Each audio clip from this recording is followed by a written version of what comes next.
Chapter 7. Manga Girl. Manga Girl almost always sits alone at school.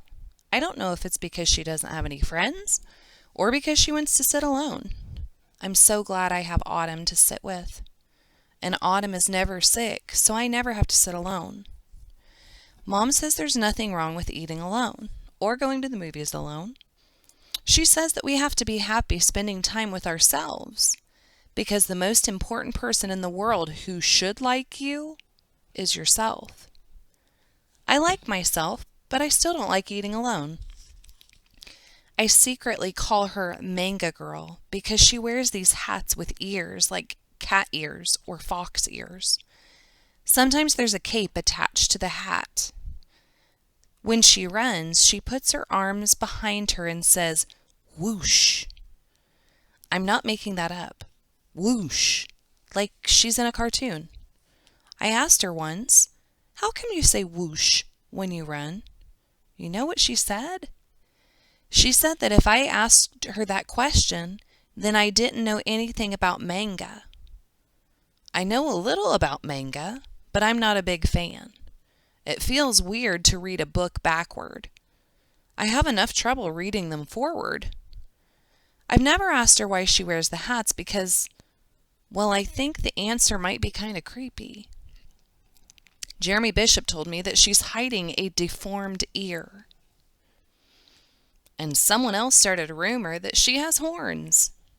No one really knows what's wrong with her head, but it must be bad because she never takes off the hats. After she's been at our school for a few weeks, I started to feel sorry for her, so I invited her to sit with me and Autumn at lunch. She said she wanted to draw instead. Manga Girl always sits in the corner, and she draws all the time. Our teacher, Mr. Pine, tells her to put away her sketchbook, but as soon as we have free time or reading time, she draws again. She draws during lunch and at break, but she never lets anyone see what she's drawing. I've tried lots of times, but she always covers the page. I think that's why she chooses corners, because no one can sneak up and see. Her real name is Tanisha Washington. Tanisha isn't in my name book, so I looked it up online and found a bunch of different definitions. But a few places agreed that Tanisha is an African name that means the one born on Monday. A lot of people don't like Mondays because it means the weekend is over. But the day I don't like is Thursday, because that's the day I have to leave class at 11:30 to go to the reading lab. According to my test results, I am reading below grade level. The first day I had to go, Mr. Pine stopped right in the middle of his lesson on Washington State history, looked at the clock, and said, "Leilani and Stuart, it's time for you to go to reading lab." "I know," I said, gritting my teeth. Why did he have to announce it? To make matters worse, Hailey Ranson and Haley McDonald are also in Mr. Pine's class. They sit side by side in the front row. Other than Autumn, they get the best grades in class.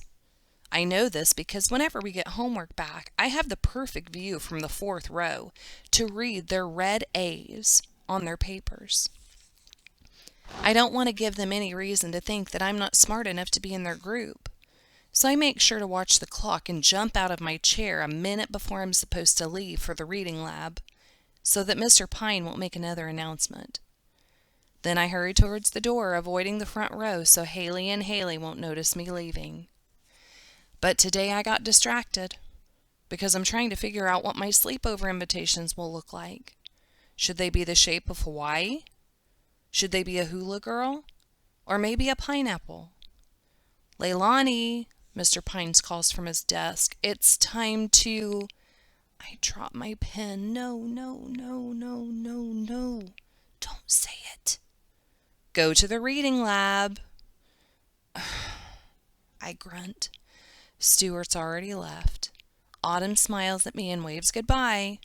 As I grab my folder, Manga Girl looks up from her drawing. Why is she staring at me? Hailey and Hailey turn and watch me leave. This is not how I want to be noticed. When I get back from the reading lab, everyone is heading for the cafeteria. How did it go? Autumn asked, as she pulled her Tupperware box out of her backpack. The usual, I say with a shrug. The usual is sitting with Stuart working on vocab cards. I glance over at Manga Girl.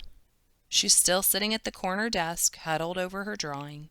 She looks at me, her eyes squinty beneath the rim of her cat hat.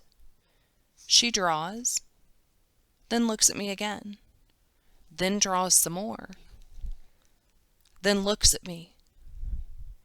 Wait a minute. Is she drawing me?